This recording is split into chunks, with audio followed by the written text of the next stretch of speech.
typically professional services firms, but we run the gamut.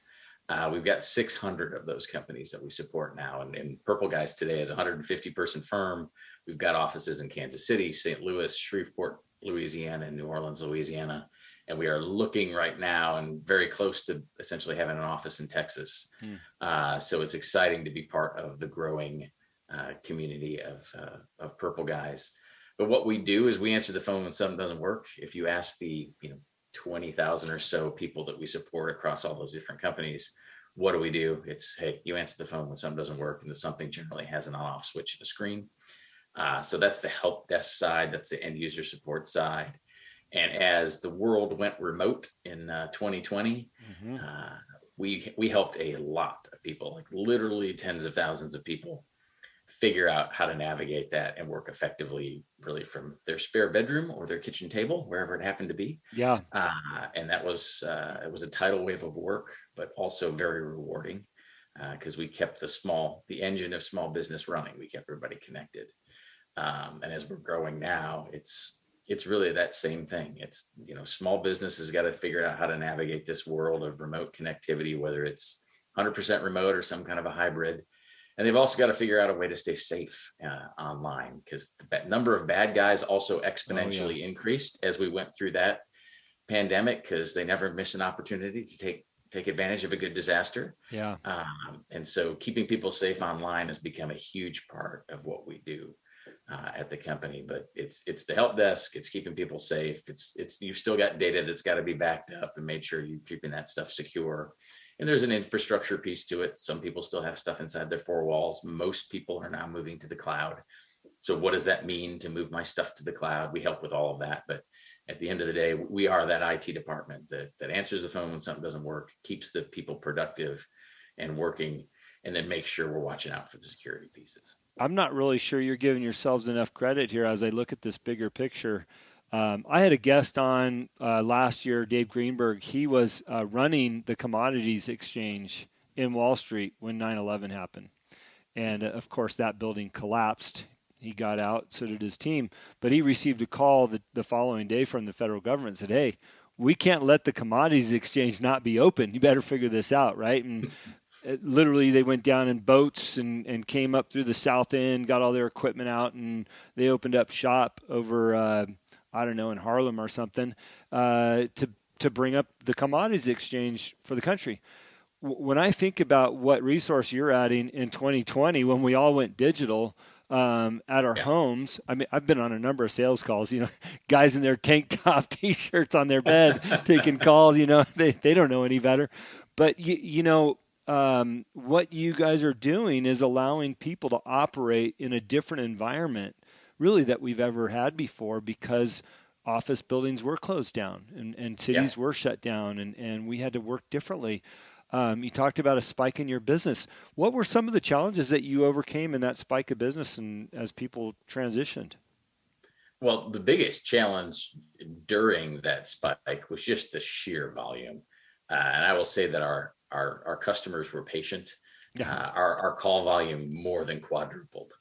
And we didn't add any staff throughout that because we wouldn't have time to get them up to speed and onboarded anyway. So anybody that could take a call and help a customer took calls and helped customers. And we, just like everybody else, worked remotely. Yeah. So we went distributed. We were already set up to do that, which was great that we were set up to do that. We had the processes and procedures in place to figure out how we all stayed connected. But number one, the biggest adaptation was, all right, we've just got to deal with 4 times the normal work volume. How do we get that done and stay afloat? And then once that was done, the other thing we adapted to, it's all right, there's a new world. What can we do to help just sort of educate people on what is it we know about the new world and how can we add additional value? So we pulled together everything we saw kind of happening out there from our technology vendors. So the connectivity tools we used, the different video conferencing platforms, we bundled that into here's the free remote workplace toolkit. Stuck that out on our blog, and it was really just a link to all the other stuff people were doing. We just consolidated it in one spot and made it an easy to use small business resource, and just kept pushing that out. Like, hey, we can't get to everybody, we can't help everybody, but we think this is a great pool of resources. we got a ton of extra customers Mm-hmm. that reached out to us from that. And we just continue to grow, and then figuring out how do we onboard our own staff as we're growing throughout that. So figuring that out was another thing we had to learn, because we were growing.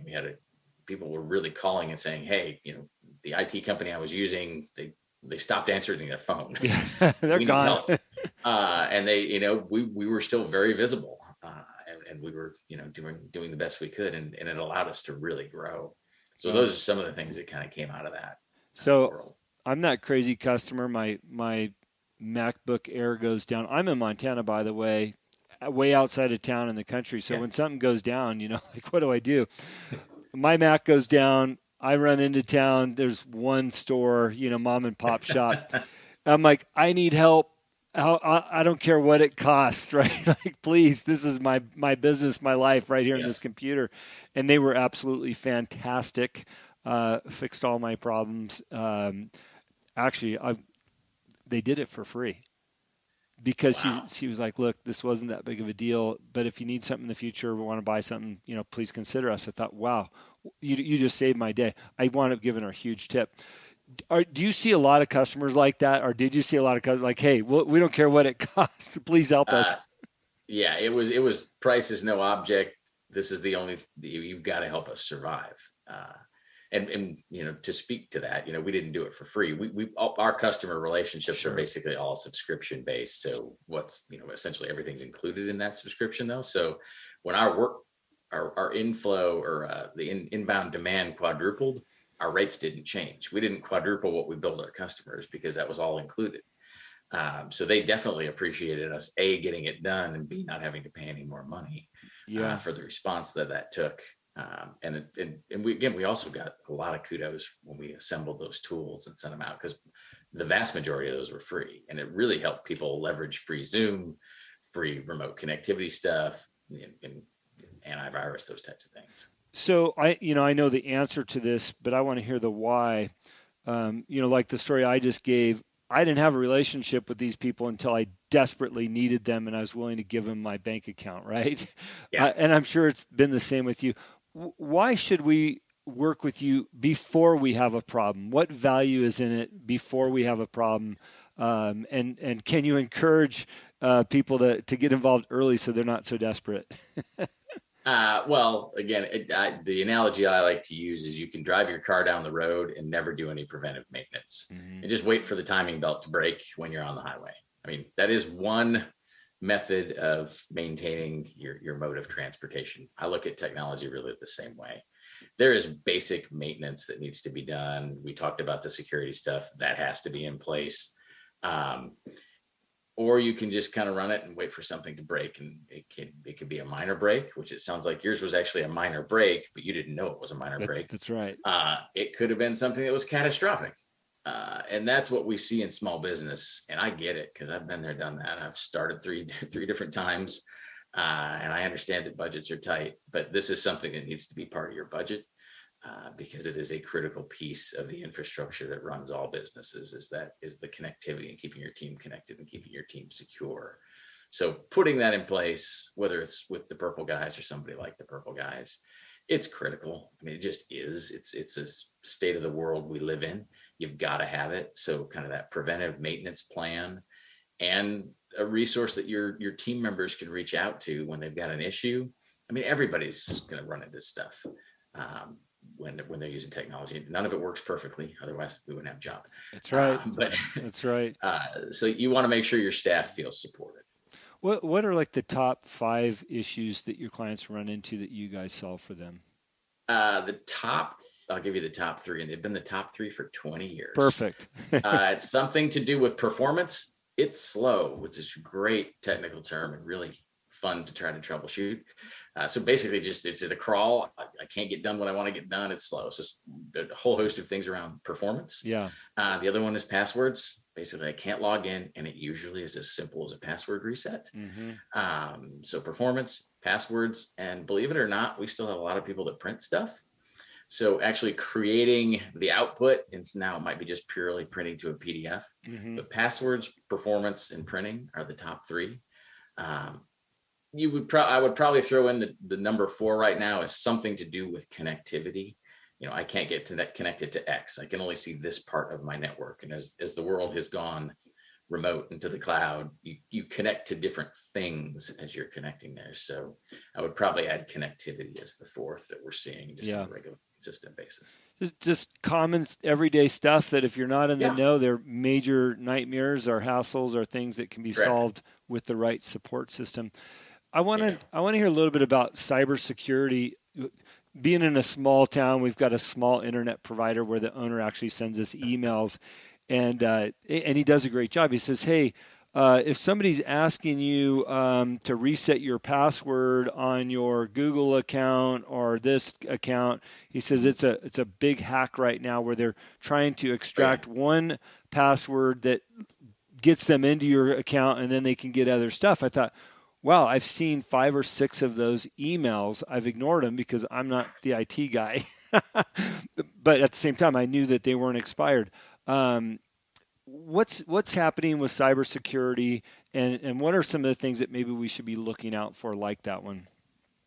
Well, the number one thing that's happened in cybersecurity in the last 4 or 5 years is that 4 or 5 years ago, to be a bad guy in the cybersecurity world, you used to have to be technical. You used to have to actually know what you were doing to be a bad guy.